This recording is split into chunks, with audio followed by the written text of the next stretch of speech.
Welcome, Daniel. How are you? I'm good, thanks, Jorge. It's a pleasure to have you on the Product Availability Podcast. We are super excited to be speaking with you about on shelf availability, out of stocks for retailers and CPG suppliers. Without further ado, I think you have a fantastic experience and trajectory, more than 2 decades studying on shelf availability and out of stock. So, why don't you tell us a little bit about yourself, Daniel? Well, absolutely. Thanks for having me, Jorge, as I said. Yes, I'm a professor at IE University in Madrid. And when you mentioned that, I have 2 decades of experience, it makes me feel a little older than I would like to be. But if actually what you want to say is that I understand a little bit of out of stocks, then I must say that feels good. One of the things that struck me, indeed, 20 odd years ago, is that out of stocks had been a real problem in retail. Those were the days. And actually, going back to some studies that were even older, there were some studies in the 90s of the Coca-Cola Research Council that looked at out of stocks. And my family is, from my mother's side, very much into retail. We had retail stores. So I always loved retail, and I wanted to look into this because for me, this was an ideal playground at the interface of marketing and operations. So with the help of Procter and Gamble and some really cool guys out of Cincinnati, there was Jim Flannery, there was Milan Turks, and JP Brackman. We started doing a series of research studies that were all very well covered by the grocery manufacturers of America. And we started out in 2002 by the seminal study on the extent, root causes, and consumer reactions to out of stocks. And it was seminal because it was a global study. Procter & Gamble enabled us to look into a lot of different studies, and we were able to, report that the level of out of stocks all over the world was about 8%, and that this was not a US problem, that this was not a European problem, that this was not an Asian problem, that it was a huge problem all over the world. We were also able to find that about 2/3 of the reasons were in the store, on the shelf, somewhere in the background, in the back room, inventory record inaccuracies, forecasting problems. And that was also new because retailers had been wrongfully blaming the suppliers to their out of stock problems. And it turns out, no, it was actually a problem that was caused in the complexity of the retail store. And we also found out that the reactions to out of stocks were very, very grave for both sides.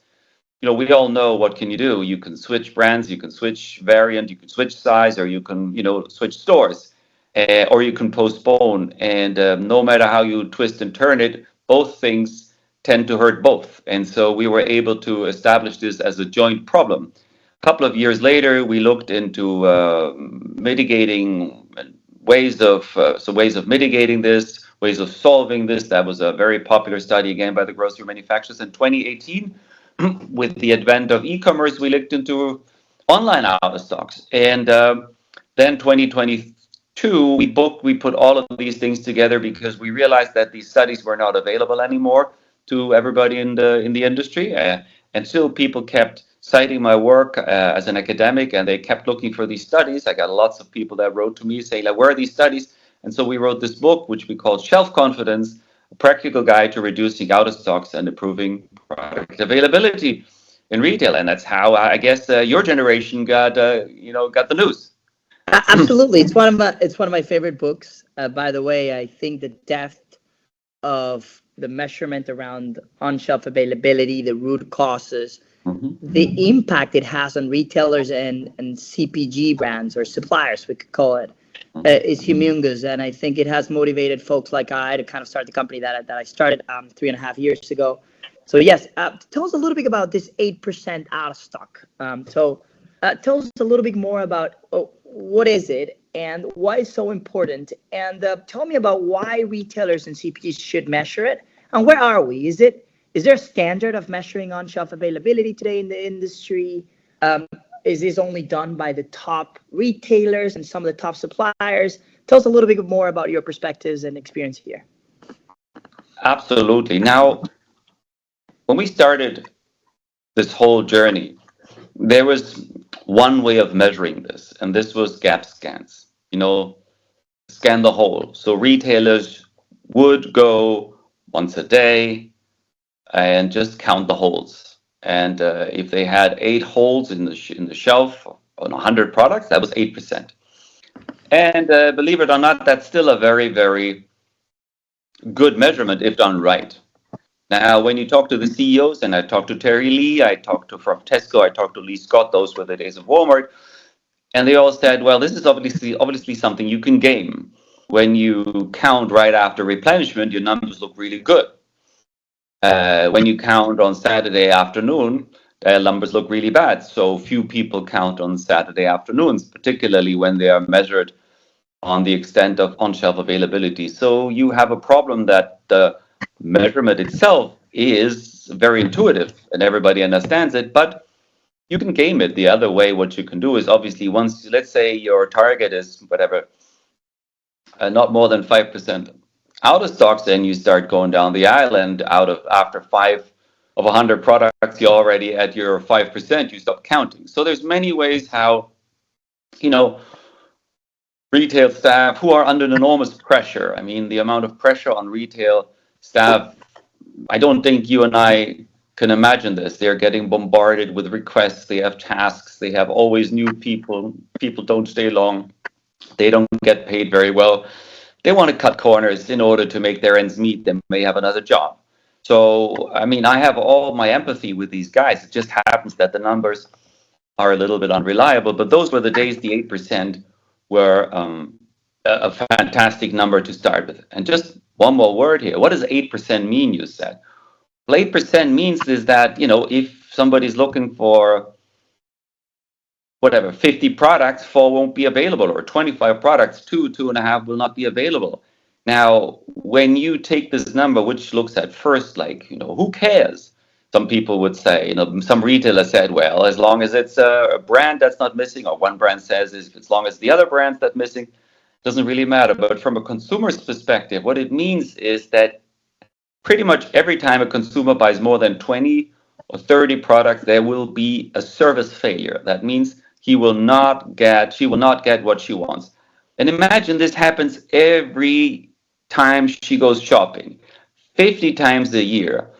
Like I'm always saying, it's just a wonder that people go back to stores, because if I would go somewhere and I would always be disappointed that certain things that I'm looking for, I can't find.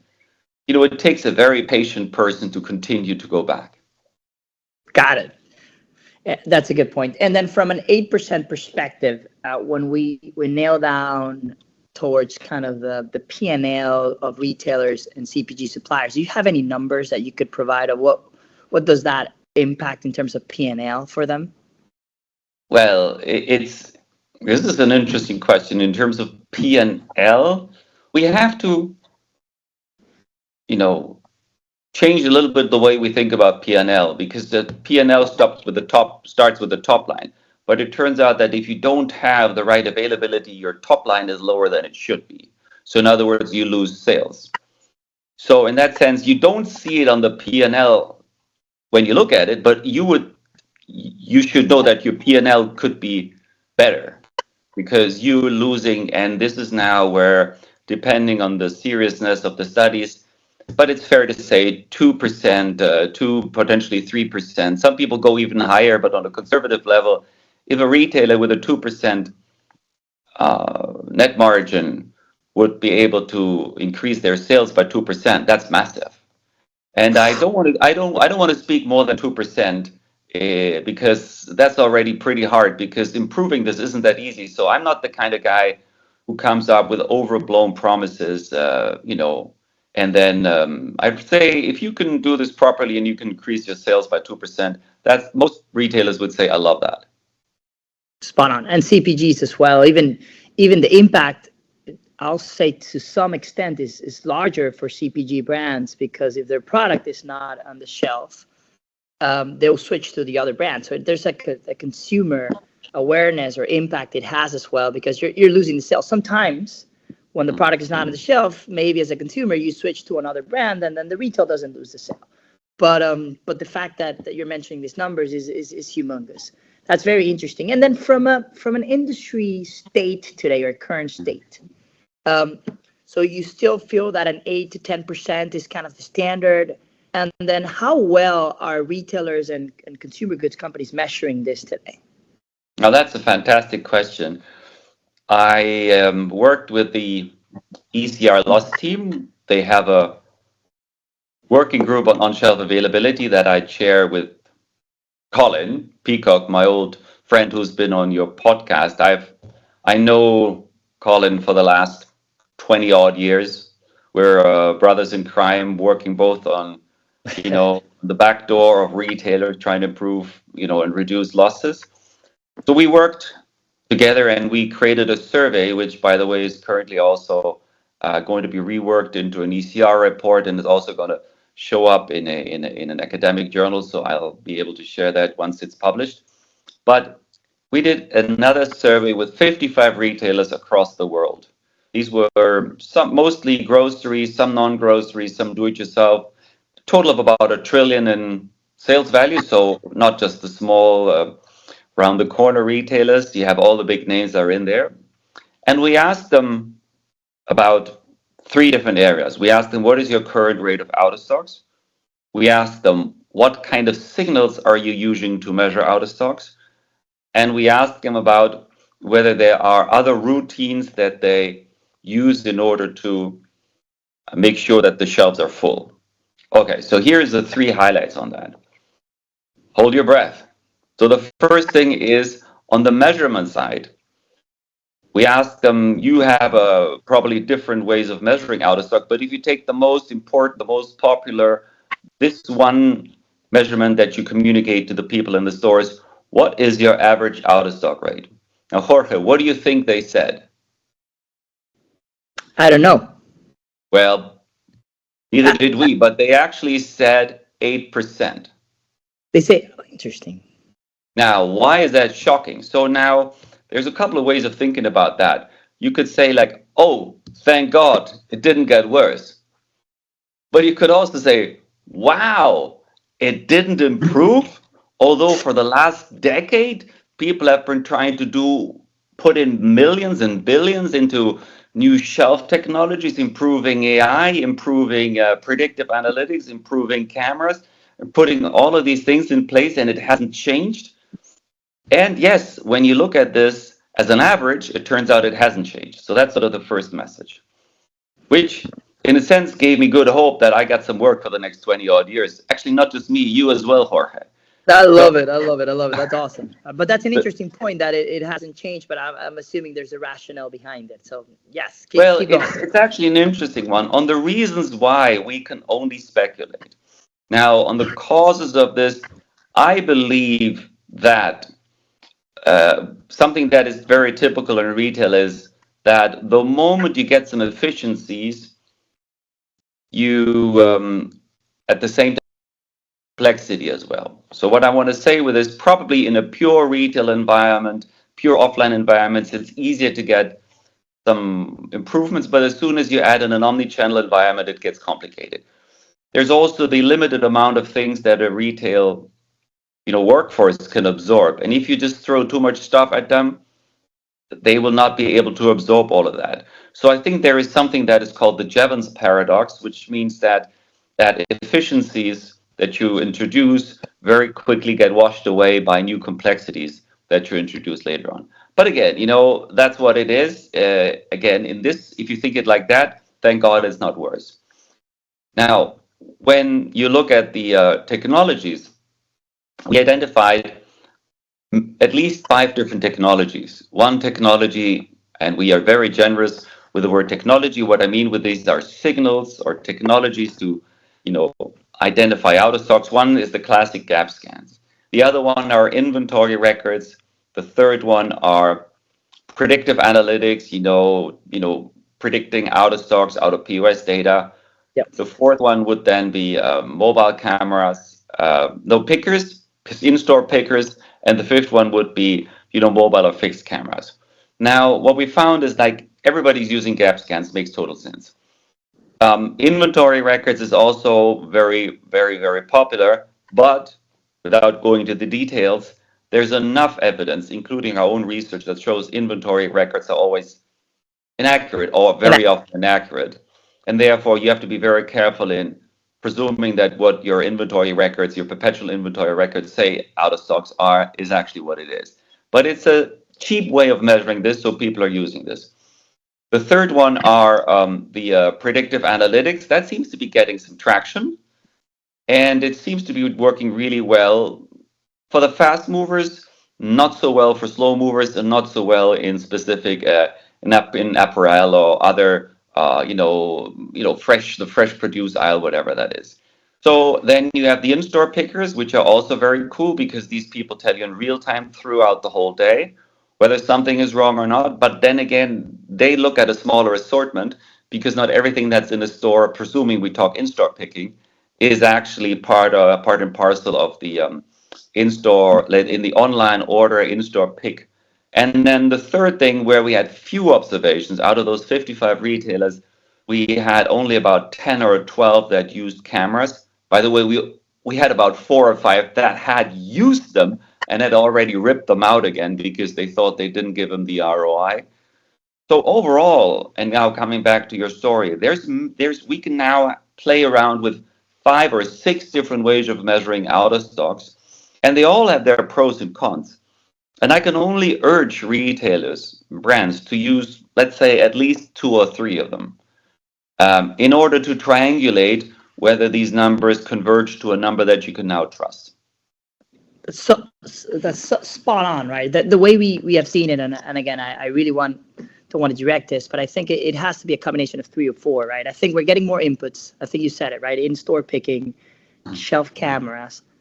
Then we obviously have more accurate POS records and inventory records. So if you really consolidate those and then you start to overwrite based on what you're actually seeing physically, you could have a more accurate kind of out of stocks. Now the question is, okay, you're getting that. Then how do you then use and get the root causes so that you could drive the right workflows for the different retailer functions and the CPG functions to kind of solve the problem? And I love the fact, and I didn't want to interrupt, but I love the fact of the introduction of complexities, right? Retailer have changed a lot over the past 10 years. Let me just give you one. I think you mentioned you mentioned omni-channel, but another one is retail media. So now that it's just having such a big impact in out of stocks as well. It introduced interesting new efficiencies, but then new complexities come in. That's an interesting point.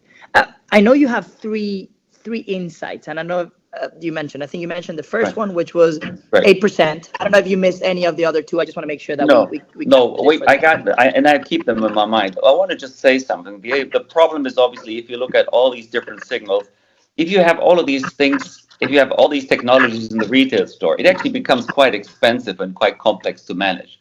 So yes, ideally, you take all the data and you throw this into a tumbler and you get some predictive analytics out of that, including root cause analysis. I see a lot of retailers struggling because they are not prepared with the way they set up their data to actually ingest all this data and then create a clever AI to properly, ingest and process and then predict all these things. So that's the real big problem. I tried this one of the largest supermarkets in the world, and it was not trivial to do. Some people say with AI agents, this is going to be a lot easier, but let's hold the horses. We've seen many technologies come in. A lot of people come in and think on-shelf availability is a simple problem.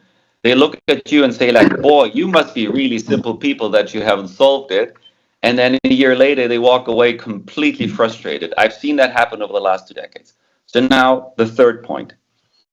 So my initial hypothesis was that, hey, among all of these retailers, maybe we can differentiate between what I call shelf leaders and shelf learners. And in my naive expectations, I was expecting to see differences in the use of the technologies between the leaders and the learners. In other words, leaders have more technology, different signals, and they use this properly. It turns out we couldn't see really significant differences between the leaders and the learners in the use of technology. In other words, we had some learners that used a bunch of technologies, and we had a bunch of leaders that use a lot of technologies. So that was not differentiating. By the way, one of the things that we found not completely statistically relevant is that leaders in general seem to be better at using the technology. That's one thing. The other thing that we found is, and that speaks to this idea of complexity, that leaders tend to have smaller stores. That's one of the things we found, that we found those retailers that have big stores tend to do worse than those that have smaller stores, which speaks against in favor of complexity matters, makes it worse. Now, the third point that is interesting is where we did find significant differences in not how these leaders measure, but how they, in essence, react in terms of how they motivate, engage, and incentivize the workforce to mitigate out of stocks. We could see strong differences in the shelf practices. We could see that shelf leaders had a more flexible, more responsive, more empowered, more diligent, and more accurate way of addressing out of stocks. And this is really interesting because retailing is a people's business, and it has always been a people's business. And if you train your workforce, you motivate your workforce, you engage them, then that is the key. And technology supports the people and the processes, and technology without supporting people and processes is not gonna be an advantage. And that, I think, is a very powerful message, because it says don't ignore technology, but don't put all your hopes naively only on technology. I 100% agreed, and this is such a great insight, which I would like to double click, right? So we got the people and the process component, which I 100% agree with you. I think people goes first, process, then the processes should be embedded with the technology too. And we talked about some of the technologies, but if we focus on the people, on the org aspect, I think there's a motivation perspective. I think labor is huge, right? Somebody still, if the product's in the back room or the products have phantom inventory, somebody has to go do the work, right? If it's in the back room, somebody needs to go find it and take it into the shelf. So that's not changing. Yes, some folks think with robots, but brick and mortar, we like people, we're in the people game, especially with OAI. People are going to lean more into brick and mortar to kind of have that experience. So labor is the big component. But I think we could talk about labor, but the other point that I want you to kind of stress out is the motivations of the executive teams, the retailers' executive teams, to measure on-shelf availability and create processes around it. I think what I have seen over the past 2 years, and I want to get your perspectives, is that with the race of quick commerce, right, Instacarts of the world, you're getting more awareness that your product is not on shelf in some aspects. And then second, with the race of omnichannel and the Amazons of the world, it has put tremendous pressure on the Tesco's, the Walmarts, the Kroger's of the world on service, right? Because in reality, you could have your product at the same day very quickly. So tell me a little bit about those incentives from a people perspective that retailers and CPGs are putting together around on-shelf availability. There's not much. That's the problem. The problem is there's not much. And I can tell you this in a very simple fact. When we look at the titles of the people that tune into our podcasts or meetings on on-shelf availability, there are very few that carry the word on-shelf availability or out of stocks in their job title, on their business card. In other words, retailers and brands fail to make a person, a he or a she, not a robot, responsible for this. This is essentially getting out of stocks down, getting on-shelf availability up is a process that is cross-functional. It starts at the forecast, it starts at the inventory, it starts at the shelf, but that's not where it ends. It goes through the retail store, it goes from the shelf, it goes to the back door, it goes to the distribution center, and everywhere are causes of out of stocks. At the brand, it's the same thing. It starts at the people who are working the shelf, it ends at the factory. So if nobody is responsible for this, if nobody has that on-shelf availability, term on their business card and the job title, very little gets done. I remember 2 decades ago, it was a very famous story at Sainsbury's.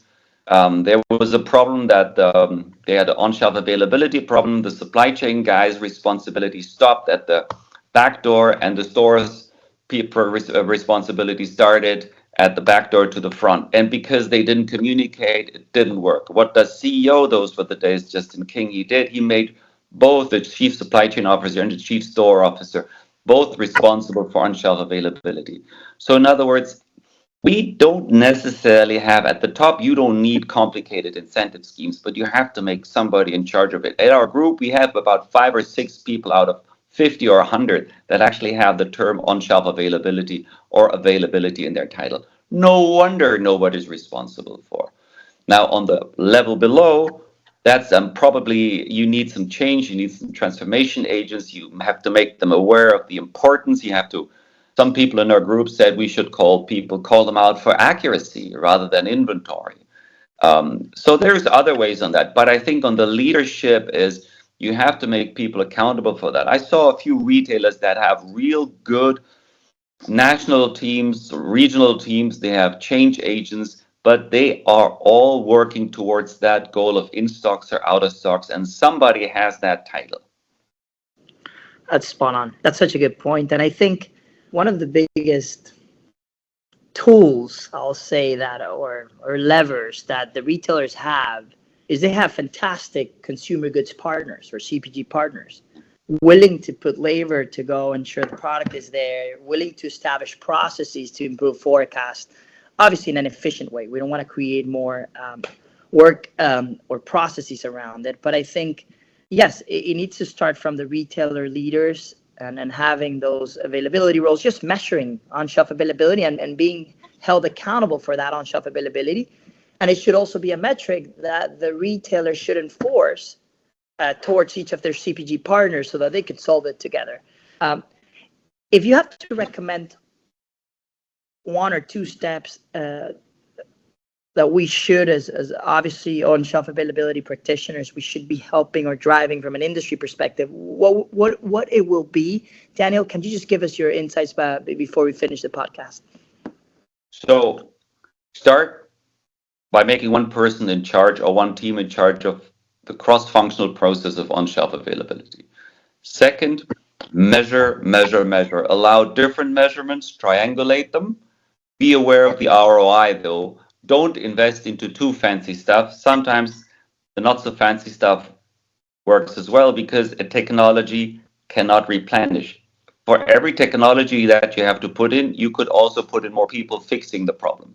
So it's a trade-off. I've seen people saying, I don't need the cameras. I'd rather invest in another gap scan round in the afternoon because then at least the stuff gets done.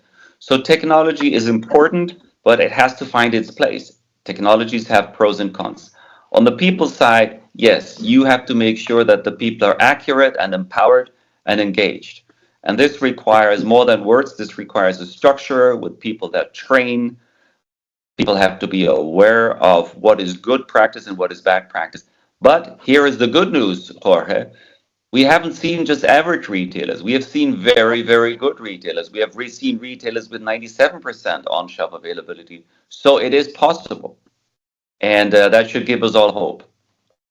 Spot on. So if I just pretty much summarize, I think great retailers and CPGs should be aiming for a 96, 97% of out of stocks, right? Because perfect is, given the complexities, is almost impossible, right? But we should be aiming for a 3% out of stock or a 97 on shelf availability on the inverse. Yeah. I'd probably go for a little lower because there's also very clear. Look, it's a very simple inventory story. The higher your on-shelf availability, more likely you're also going to create more waste. Inventory. So there's trade-offs all over. So I would say 95, 96 is realistic. Maybe in one or two, maybe in some categories you can go a little higher, maybe not. But overall, after that, there's going to be some problem with waste and labor. Spot on. So let's just push for a greater than 95. Yep. Somewhere in the 95 ranges of on-shelf availability. And I also have a quick, not idea, but a quick discussion I've been having with a lot of on-shelf availability practitioners. Similar to the role of category management that retailers and CPGs have put together, I do believe that there has to be an availability role or a merch ops replenishment role to solve this problem together. And I think it's one of, we'd love to get your thoughts into it. And I think it goes in line with your recommendation of putting somebody in charge, obviously from a retailer perspective, but hopefully there's accountability from a retailer's and CPG perspective to kind of ensure these levels for each category. Totally. On the retail side, we talked about that. On the CPG side, there is no wonder that our early studies were all supported by Procter & Gamble. They had realized that this is a big problem, and they also realized they spend a lot of resources into improving this. There is, however, the problem is that many CPGs are using external workforces to help with this problem, so they have an additional problem there. I don't want to go into detail there, but that makes it even harder to do. But then again, even those CPGs have to have somebody on board who is in charge and who reports this to the top board. Spot on. This has been fantastic, Daniel. I much appreciate, and we much appreciate you sharing these insights with kind of our retail CPG community. We'll most likely ask you for another podcast in a couple of months just to go deep into some topics. But thank you very much. It's been a pleasure. Fantastic.